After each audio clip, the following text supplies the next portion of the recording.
Reflections on a Tour, Springtime in Europe 2022. The tour did not involve a visit to Ukraine, or even any countries bordering Ukraine, but it was most definitely a wartime tour of Europe. You can find this in podcast form by looking for This Week with David Rovics wherever you get your podcasts, or by going to davidrovics.com/thisweek. In late February and early March, I had a very busy tour throughout Scandinavia, mostly Denmark, playing for socialist parties, left-wing youth groups, squatted social centers, unions, and a birthday party. The timing of the tour was fairly perfect. Originally planned because of the birthday party, which was in Reykjavik, my arrival in Scandinavia coincided with the lifting of COVID restrictions there. In Denmark, they had just been lifted prior to my arrival. In Norway, they were lifted while I was in Bergen for a lovely but brief visit.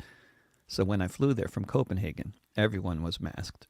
3 days later on the way back, there was one person wearing a mask on the whole plane, and he wasn't from Scandinavia, judging from his accent. The tour, then, was busy, with lots of post-COVID excitement in the air, especially at first. I was still in the middle of the tour when Russia invaded Ukraine, or when the war in Ukraine that has been ongoing since 2014 massively escalated, depending on how we want to describe this horror show. The gigs all went ahead as planned, but folks who showed up to them invariably had just come from a protest of some kind. Usually they arrived looking like they were trying to figure out what to think about what had just happened. Left-wingers are not generally accustomed to wrapping themselves in national flags, so whatever their analysis on the events taking place, the proliferation of yellow and blue in every direction was unsettling to many, regardless of their sympathies. Stories of conflicts between those who had come to protest both Russian aggression and NATO expansionism and those who had come to oppose the former and promote the latter were an immediate part of the new wartime political landscape of the Danish left. It soon became clear that this was part of the new political landscape of the left everywhere I went. My personal ability to sleep on any kind of normal schedule has been shattered since the onset of the pandemic. I've learned to cope with this just fine, which isn't so hard when you don't have a job with any kind of regular hours. But since the beginning of hostilities between Russia and Ukraine, it's gotten much worse. Like many people I know, I often feel like I'm helplessly waiting for the mushroom clouds to appear, while also feeling helpless to do much about the suffering of the people in Ukraine and around the world so deeply affected by this conflict, and the desire to speak out against the insane brinkmanship being practiced by the Biden administration is significantly muted by basic human empathy for those dying beneath the bombs, which in this particular instance are Russian bombs. One of the many indications that I'm not alone in all of this is the contrast between that February-March tour and the one I've just completed, which took me to various parts of Germany, Belgium, the Netherlands, Norway, and England. It was, in the end, a great trip with all kinds of highlights, which I'll expound upon. But it sure started slow, with very few gigs actually planned in advance. People don't generally tell you when they've decided not to organize a gig. You hear from them when they do want to organize one, not when they don't. But I'm sure that the reason I didn't hear from some of the groups I would have expected to hear from is because of the new polarization that is rife within the left in many countries now, in terms of where people stand on this new war, and how to go about walking what seems to many to be a treacherous political tightrope. The atmosphere is one that stifles. People will tend to do other things with their time than throw themselves into the frying pan by organizing a gig for someone who will inevitably be addressing these issues. Other people have been distracted because they've been involved with mobilizations in various countries to help the refugees flooding into the rest of Europe from Ukraine since February. Still others are too despondent about it all to bother organizing anything while they wait for World War III. This mid-April to mid-May tour was planned far in advance, at least in terms of the travel arrangements. Otherwise, I would probably not have tried to book a tour during a massive event like this war, and everything else that goes along with it. But here I was with free plane tickets to Frankfurt, so I did my best. This would be the first tour I've done in a long time that involved very little time in anyone's car and no rental cars. I had gigs in several different countries, but usually only 1 or 2 per country, so there were a lot of flights, a lot of trains, and a whole lot of walking through cities dragging wheeled suitcases around. I was carrying my octave mandolin on my back, which is the only reason my spine isn't compacted by now. If I had been doing all that walking with a much heavier instrument like a guitar, I might not be feeling so chirpy by now. The tour would begin and end in Frankfurt, home of a very big international airport from which Condor now does direct flights from Portland. My friend had miles on Condor, so Frankfurt it was. My first destination was a really cheap hotel across from the main train station in the city. Coming from Portland, much of which resembles a refugee camp, the obvious destitution among the homeless drug addicts that largely populate the immediate area between the train station and the hotel was not shocking, but it was depressing to see in Europe, where such sights were rare for a time. The hotel was cheap in the sense of being inexpensive, but the room was comfortable enough, if tiny, and a fine place for jet lag recovery, which generally involves being up at weird hours that you wouldn't want to impose on someone you might stay with. I don't know Frankfurt very well, but it didn't take long to discover the pedestrian streets not far away. If you're ever in a European city wondering where to find the older part of town, or nice pedestrian streets, just look for the biggest cathedral you can find on a map of the area, wherever you are. Works very well most of the time. Every train I took in Europe was more than 3 times faster than any train that exists in the United States, I'm pretty sure. Looking at maps on my phone, taking the train to many cities is faster than driving, or if it appears to be slower, that's only because you haven't hit the traffic jam yet. The tedious part is once you arrive wherever you're going, you can't just leave your luggage in the trunk of the rental car. You have to drag it to wherever you're staying or performing, and likely both. Luckily, the first gig involved staying upstairs from the venue, which was near the train station in Leuven, one of the many beautiful cities in Belgium. Apparently, much of it was destroyed by shelling during World War I, but this is not evident at all when you walk around the city center, which has been impeccably restored to its medieval glory since then. As nice as it was to walk around the city, though, the best thing about Leuven is the ever-expanding neighborhood of collective enterprises that the gig I had was part of. The last time I was in Leuven, I played in a big community space that used to be a warehouse. This time I was playing in a bar that was a local bar before it was bought by a collective of left-wingers. Before the recent purchase, it had been a hangout for local folks, which, being Flanders, included right-wingers. The new owners have turned the place into a forum for discussion and debate, along with music and poetry. Unlike the safety-obsessed anarcho-Puritans that have become influential in many left-wing circles, at the Wake Café Het Groot Ongeluk in Leuven, the right-wingers are welcome to contribute to the discussions, even in the form of shouting their disapproval from the peanut gallery about something a speaker is talking about on the mic. As a result of the collective's policies, the bar continues to have a diverse array of local conservatives and left-wing activists all drinking and talking together nightly. A true public house. In the collective pub was a Dutch sign indicating that we were on Whistleblower Street. The day after my gig in Leuven was the EU Free Assange Wave demo in Brussels. I had been asked to MC the event, which seemed like a lot to do, given my suspicion that there was not going to be any real stage management going on. So I asked Kamala Emanuel to co-MC it with me, given that she was in town to join the rally and sing harmonies with me, and has had a lot of experience MCing rallies in Australia, where she came from.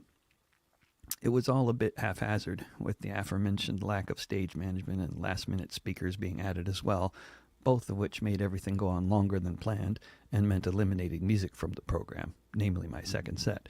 But overall, it was a powerful event, particularly because of speakers like London member of the British Parliament Jeremy Corbyn and Julian Assange's wife, Stella Assange. The band Chicks on Speed provided some festive music breaks.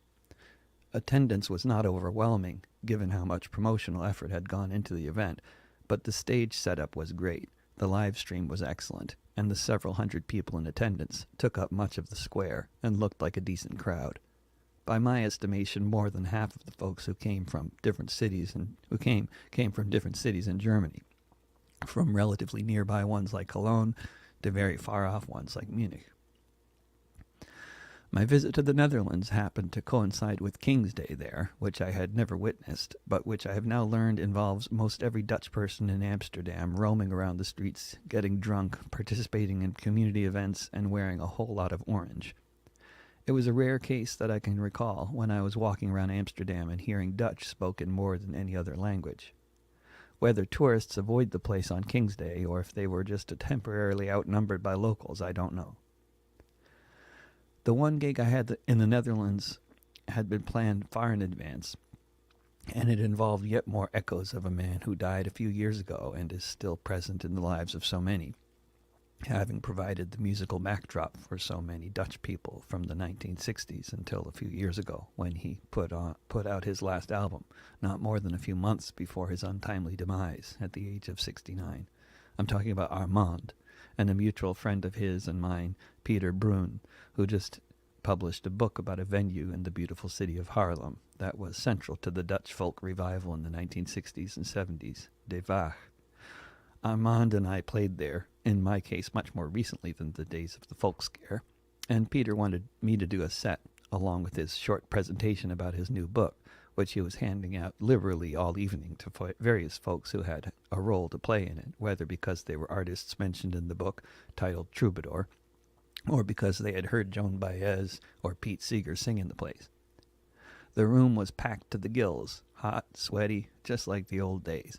I was happy to get outside into the cool evening air as soon as my set was over. When I originally was planning the tour, I was figuring it would mostly be in Germany, Belgium, and the Netherlands. But between these three countries, I had only confirmed 4 gigs, so when I got invitations from organizers in 2 different Norwegian cities to play up there, I happily adjusted the tour plan accordingly. Looking at plane tickets, it became evident that many of the flights to Oslo were routed through London, and thus it was possible to include London in the travel itinerary for about the same price as just a round trip to Oslo. So the new plan was to go to Oslo, then London, then from there back to Frankfurt. Both of the gigs in Norway involved meeting lots of young folks who had heard my music on Spotify or YouTube and were now coming to their first live show. There are few things more invigorating than meeting new fans, one of whom was one of the folks who opened for me, who did a wonderful Norwegian rendition of my song St. Patrick Battalion. The venue we played in, House Mania, has been central to the left and alternative scenes in Oslo for many decades, along with another historically squatted social center, Blitz. Blitz was celebrating its 40th anniversary during the weekend I played at House Mania, which may help explain why I had a much bigger turnout in Trondheim than I had in Oslo. Timing is important, but sometimes scheduling conflicts are hard to avoid, such as this whole tour, actually. A direct flight to London, and then a ride on the Underground that was a bit longer and far less comfortable than the flight from Oslo had been, and then an inordinately long drive through London traffic, spent in the back seat of a friend's car, and we made it to the Telegraph at the Earl of Derby in South London, where the one gig I had in England was taking place the night of my arrival. At this gig I was joined not only by Kamala, but also by the other singer with whom I recorded a couple of great albums, Lorna McKinnon, who had managed to come down from Scotland for the weekend to work. Unfortunately, no one recorded that gig, but the 3-part harmonies were amazing. May 1st in London was the first May 1st when I've participated in an event that wasn't in Denmark in a very long time. May Day 2000 was a most memorable day spent in New York City, but from the following year onwards, most May 1sts I found myself in Denmark, often doing 4 or 5 gigs in the same day at different times at different May Day events in different parts of that small country. This time I was marching with around 1,000 folks by my estimate from all over the world, generally left-wingers of one variety or another. Communists from Turkey and Kurdistan were prominent, along with a variety of the more militant trade unions. Somewhat conflicting positions on the war in Ukraine were represented, and there was some kind of minor scuffle around it, but nothing serious that I saw. Although the march itself was festive and often very musical, the rally that took place in Trafalgar Square at the end of the march was a complete letdown, a typical array of boring speakers and no live music at all. The free days in London after May 1st were largely spent playing music and turning Jane and Tony's apartment into a recording studio. We recorded Prolesville sessions there by Kentish Town. Another day was spent taking instructions from Niels, the Danish videographer, who has spent years now doing video work of various kinds with the campaign to free Julian Assange. We had a fun day of singing the same song hundreds of times in different parts of town under various circumstances. Video coming soon. The train from Frankfurt to Heidelberg was very delayed. The part of that trip that was supposed to take 20 minutes took an hour. By a nice coincidence, I happened to sit down next to a young man who turned out to be from Kiev, Ukraine. Talking to him reminded me of so many of the descriptions from journalists I've heard about what it's like meeting Ukrainian refugees. He just seemed completely lost, like the proverbial deer in the headlights. What just happened? Why am I here? Just a few weeks earlier, he had been living in his apartment in Kiev, working for a bank, taking vacations in Istanbul like so many middle-class Ukrainians. Now he's on a train, having just left his bag of clothes behind by accident on another train, wondering if he gets off at the next stop to try to locate his bag, will they let him on the next train? The Ukrainian passport no longer gets you on trains for free, apparently. He said he had just been given a spot in a refugee camp in Duisburg, but there were just curtains separating beds, no private rooms. I didn't ask him how awkward it might be for a young man to be in a refugee camp overwhelmingly filled with women and children. I imagine an atmosphere like that which I've heard about during World War II in the US and the UK. Able-bodied young men could get dirty looks sometimes just for not being in uniform. In any case, he didn't want to stay there and was heading to a friend's place in Switzerland for 2 weeks. He had his life planned 2 weeks ahead now. His name is Dimitro. I managed to get him to accept a €50 note to help him on his way and wished him all the best when the train eventually arrived. I have his number if anyone in Germany or perhaps elsewhere in Europe reading this has an extra room, preferably for much longer than 2 weeks. Kamala and I got to Heidelberg in time to play an outdoor show for several dozen adults and quite a few very patient children. The setting was a woodsy courtyard surrounded by 5-story buildings in which most of the audience lived. The atmosphere in the courtyard we saw upon arrival was nothing short of idyllic, with happy children jumping on a trampoline or running around in the grass while their happy parents chatted with each other or played with their children. Some of the new collectively owned buildings being constructed in the neighborhood right now are reclaimed from the U.S. military base that had been abandoned in Heidelberg a long time ago. Much better. After Heidelberg, I flew on my own up to Trondheim, which is easily one of my favorite cities anywhere, partly because of the nice chilly weather, but mostly because of Svartlamoen. Svartlamoen began as a squatted neighborhood where properties had been abandoned, including a car dealership, as I hazily recall, and it eventually grew into what it has become today. At least until recently, it was an often contested thing, much like Christiania in Copenhagen, but on a much smaller scale, and without the open-air hash market or the mobs of tourists.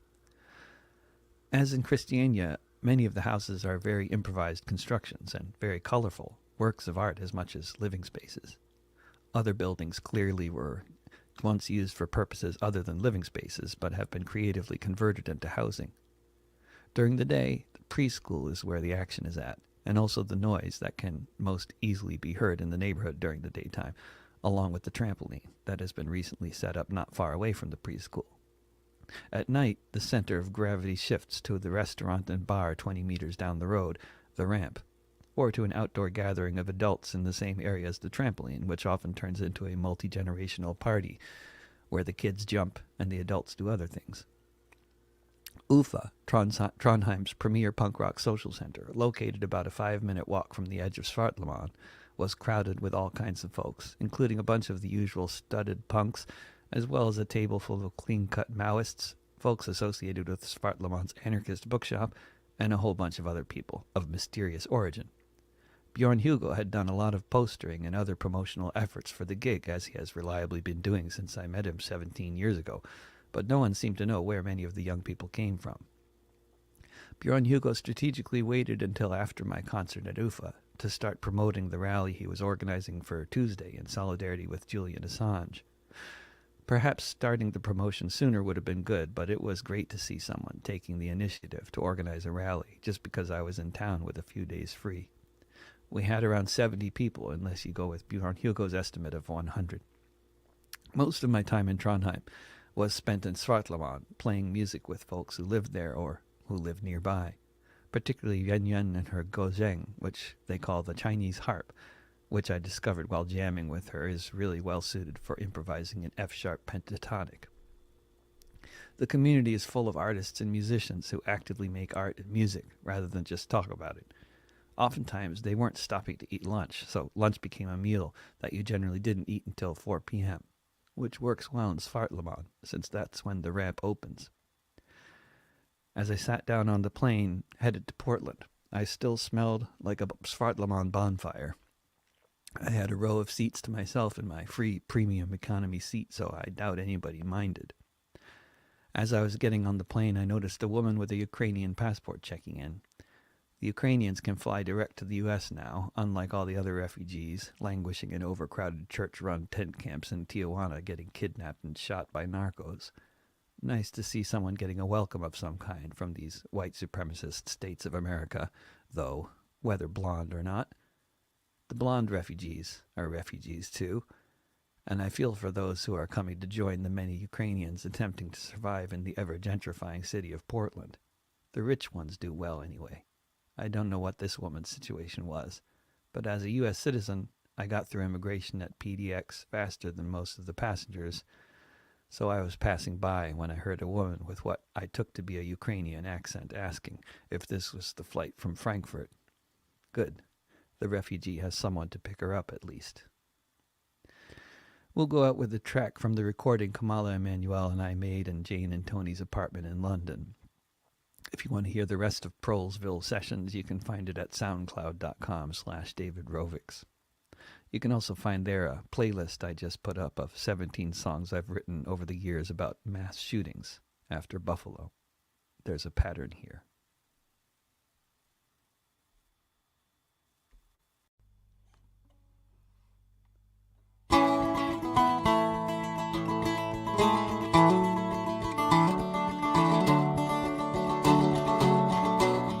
When Julian met Stella in the embassy, in the only room for 7 years that he would ever see, guarded by police, with cops on every street, an unusual situation for the first time you should meet. When Julian met Stella, the time they spent was increasingly within the walls of a little tent, where they could have some privacy from the ever-present gaze, under which he was spending all his nights and days. When Julian met Stella, there was the chance of grace. Perhaps the president would decide to drop the case. They had 2 children beneath the watchful eyes of the Americans and British and all kinds of other spies. When Julian met Stella on Embassy Road, was before he was abducted and forced to go to Belmarsh prison without a chance to speak, awaiting the extradition that the USA seeks.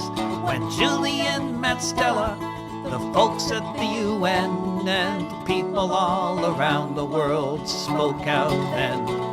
This journalist belongs among the free, not in prison for exposing crimes against humanity. When Julian met Stella,